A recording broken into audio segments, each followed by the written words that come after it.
Hi everyone, welcome to our channel goals E to invest. तो इस video में हम बात करेंगे एम्प्रिन कैशियोज लिमिटेड के डिटेल्ड आईपीओ रिव्यू की, जो कि एनएसई इमर्ज प्लेटफॉर्म पर लिस्ट होगा। इस वीडियो में हम बात करेंगे इस कंपनी के बारे में, जानेंगे इस आईपीओ की डिटेल्स को, करेंगे इस कंपनी का फाइनेंशियल्स एंड ऑपरेशनल्स का एनालिसिस और जानेंगे हमारा डिसीजन इस आईपीओ में अप्लाई या अवॉइड करने का विद इसका ग्रे मार्केट प्रीमियम। एम्प्रिन कैशियोज लिमिटेड कंपनी मार्च 2014 में इनकॉर्पोरेट हुई थी और इस कंपनी का रजिस्टर्ड ऑफिस मुंबई महाराष्ट्र में लोकेटेड है। वैसे तो इस कंपनी के नाम से ही समझ आ रहा है कि ये कैशियोज के बिजनेस में इन्वॉल्व है। तो ये कंपनी engaged है processing raw cashew nuts into finished cashew kernels with different grading and flavors along with organic manure के बिजनेस में, और ये अपने प्रोडक्ट्स कृषिवल कैश्यूज के ब्रांड नेम के साथ मार्केट करते हैं। कृषिवल कैश्यूज इंडिया के 26 plus tyre 2 and tyre 3 towns में सप्लाई होता है और ये कंपनी ऑर्गेनिक मैन्योर के भी बिजनेस में इन्वॉल्व है, जिसमें ये इनको प्रिपेयर करते हैं by products like husk and other biodegradable material जो इनके लेफ्ट ओवर से कलेक्ट होता है रॉ कैशो की प्रोसेसिंग से। तो कंपनी मेनली डोमेस्टिक मार्केट को केटर करती है, जिसमें इनके पास 30 प्लस डिस्ट्रीब्यूटर्स हैं जो कि ऑल ओवर इंडिया स्प्रेड हैं। अगर बात करें इस कंपनी की स्ट्रेंथ्स की, तो इनके पास एक एक्सपीरियंस प्रमोटर एंड मैनेजमेंट की टीम है। इनका बिजनेस मॉडल बहुत ही ज्यादा स्केलेबल है। इनके पास एग्जिस्टिंग कस्टमर्स और सप्लायर्स के साथ अच्छे रिलेशनशिप्स हैं।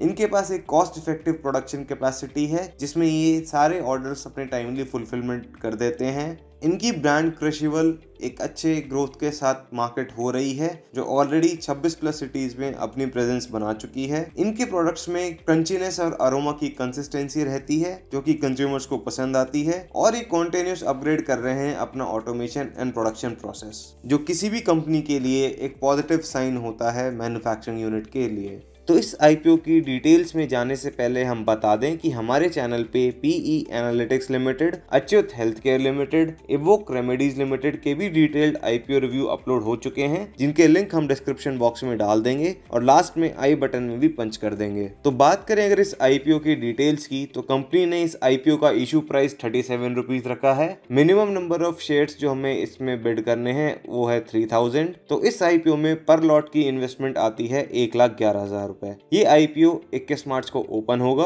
और 23 मार्च को ये क्लोज हो जाएगा। इस आईपीओ में कंपनी टोटल 52,47,000 नए शेयर्स मार्केट में ला रही है और इस आईपीओ में आप असबा या यूपीआई मोड के थ्रू अप्लाई कर सकते हैं। Total number of outstanding shares pre IPO की बात करें तो ये थे 1,45,48,141 और वहीं आईपीओ के आने के बाद आउटस्टैंडिंग शेयर्स हो जाएंगे 1,97,95,141। बात करें अगर शेयर होल्डिंग पैटर्न की, तो शेयर होल्डिंग पैटर्न इस कंपनी का हमें कुछ ज्यादा खास मोटिवेट नहीं कर रहा है इस आईपीओ के लिए। तो प्री आईपीओ शेयर होल्डिंग की बात करें तो प्रमोटर्स एंड प्रमोटर्स ग्रुप के पास आईपीओ के आने से पहले 56.98% कंपनी के शेयर्स थे और वहीं आईपीओ के आने के बाद इनकी ओनरशिप कम होकर 41.88% ही रह जाएगी। रिटेलर्स एंड अदर्स की बात करें तो आईपीओ के आने से पहले इनकी शेयर होल्डिंग 43.02% थी कंपनी में, और वहीं आईपीओ के आने के बाद इनकी शेयर होल्डिंग इंक्रीज होकर 58.12% हो जाएगी। शेयर होल्डिंग के रिगार्डिंग हमारा एक पर्सनल बायस है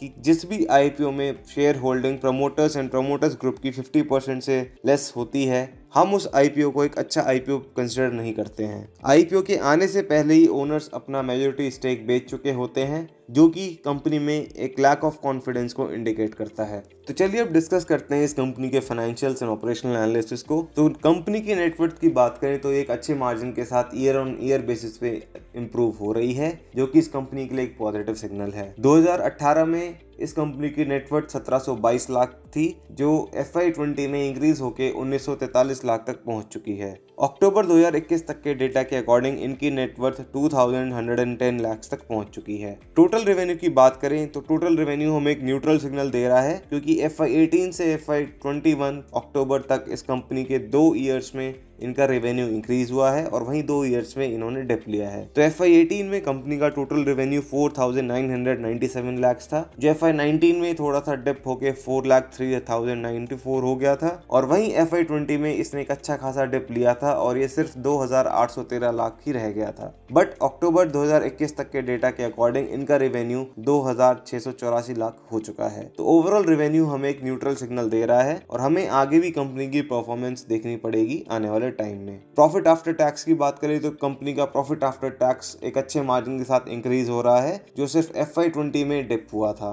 FY18 में कंपनी का पैट 64.95 लाख था, जो अक्टूबर 2021 तक 166.69 लाख तक पहुंच चुका है। अर्निंग पर शेयर हमें इस कंपनी के कुछ ज्यादा मोटिवेशन नहीं प्रोवाइड कर रहे हैं और एक नेगेटिव सिग्नल है कंपनी के लिए। तो FY18 में कंपनी का EPS सिर्फ 0.47 था, जो FY19 में थोड़ा सा इंक्रीज होकर 0.66 हुआ। FY20 में इसने फिर से डिप लिया और ये 0.46 ही रह गया था। बट Q2 FY21 यानी अक्टूबर 2021 तक इस कंपनी का EPS 1.15 पहुंच चुका है। टोटल बोरिंग्स भी हमें इस कंपनी के लिए एक नेगेटिव सिग्नल दे रही हैं, क्योंकि इनकी टोटल बोरिंग्स इनके नेट प्रॉफिट के लगभग 10 टाइम्स के अराउंड रही हैं पास्ट ईयर्स में, जो इस ईयर स्लाइटली डिक्रीज हुआ है, बट वो अब भी 6 to 7 टाइम्स है। तो टोटल बोरिंग्स कंपनी की FY18 में 870.82 लाख थी, जो अक्टूबर 2021 तक के डेटा के अकॉर्डिंग इस साल 1152 लाख तक पहुंच गई है। तो इनकी borings constantly year on year basis पे इंक्रीज हो रही है, जबकि उस रेशो में हमें इनकी प्रॉफिटेबिलिटी इंक्रीज होती हुई या फिर रेवेन्यूज इंक्रीज होते हुए नजर नहीं आ रहे हैं। Net cash generated from operating activities की बात करें तो कंपनी ने FY18 में सिर्फ 15.09 लाख का कैश जनरेट किया था ऑपरेटिंग एक्टिविटीज से, जो FY19 में इंक्रीज होकर 283 लाख तक पहुंच गया था।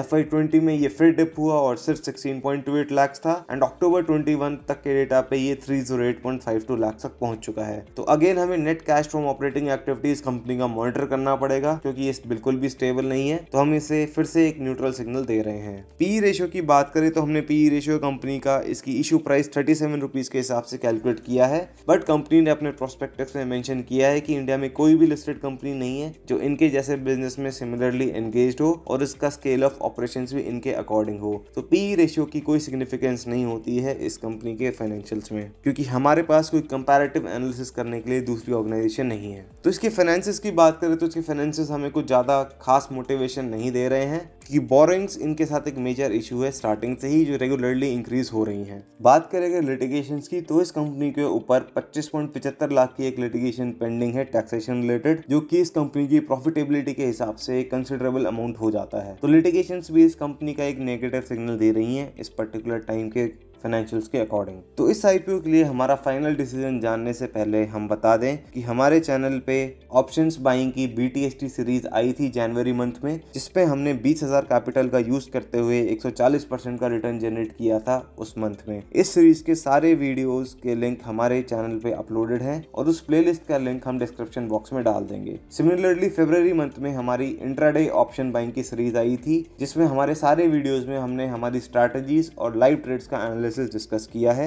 इस मंथ में हमने 58% का रिटर्न जनरेट किया था हमारी कैपिटल 40,000 पे। तो इस सीरीज की प्लेलिस्ट का लिंक भी हम डिस्क्रिप्शन बॉक्स में डाल देंगे। मार्च मंथ में हमारी इंट्राडे की ऑप्शन सेलिंग सीरीज चल रही है, जिसका अभी तक सिर्फ एक ही वीडियो आया है और उस वीडियो का भी लिंक हम डिस्क्रिप्शन बॉक्स में डाल देंगे और लास्ट में आई बटन में भी पंच कर देंगे। तो इस IPO के रिगार्डिंग हमारे फाइनल डिसीजन की बात करें तो इसकी करंट ईयर की परफॉर्मेंस देखते हुए हम सिर्फ वेरी हाई रिस्क इन्वेस्टर्स को इस IPO में सिर्फ लिस्टिंग गेन के लिए अप्लाई करने के लिए सजेस्ट कर रहे हैं, और वो भी इस IPO का सब्सक्रिप्शन स्टेटस डे 3 का 11 बजे तक देखने के बाद। बाकी सब इन्वेस्टर्स इस IPO को अवॉइड कर सकते हैं, क्योंकि इसकी EPS ग्रोथ रेट बहुत ही कम है। प्रमोटर्स एंड प्रमोटर्स ग्रुप का स्टेक इस IPO के आने के बाद 50% से भी कम रहने वाला है, जो कि इस IPO के लिए एक बहुत ही बड़ा रेड फ्लैग है। बोरिंग इस कंपनी की हाई है, जो इस कंपनी के बिजनेस ग्रोथ को और प्रॉफिटेबिलिटी को बहुत सिग्निफिकेंटली इंपैक्ट कर सकते हैं। Net cash from operating activities stable नहीं है और अभी मार्केट में लगातार SME IPOs आ रहे हैं, तो हमारे पास मार्केट में और भी अच्छी अपॉर्चुनिटीज बची हुई हैं। हमारे पर्सनल डिसीजन की बात करें तो हम इस IPO को अवॉइड ही करने वाले हैं अनटिल एंड अनलेस इसका सब्सक्रिप्शन स्टेटस बहुत ज्यादा ना हो जाए, और इन केस अगर हम इस IPO में अप्लाई भी करेंगे तो सिर्फ लिस्टिंग गेन के लिए। अगर बात करें लेटेस्ट ग्रे मार्केट प्रीमियम की, तो इस IPO में अभी ग्रे मार्केट में कोई भी काम नहीं हो रहा है। इन केस कोई भी ग्रे मार्केट रिलेटेड अपडेट होगी हम हमारे चैनल पे अपडेट कर देंगे। तो आई होप आपको ये IPO रिव्यू अच्छा लगा होगा। बने रहिए इस चैनल पे और भी इसी तरह के वीडियोस के लिए।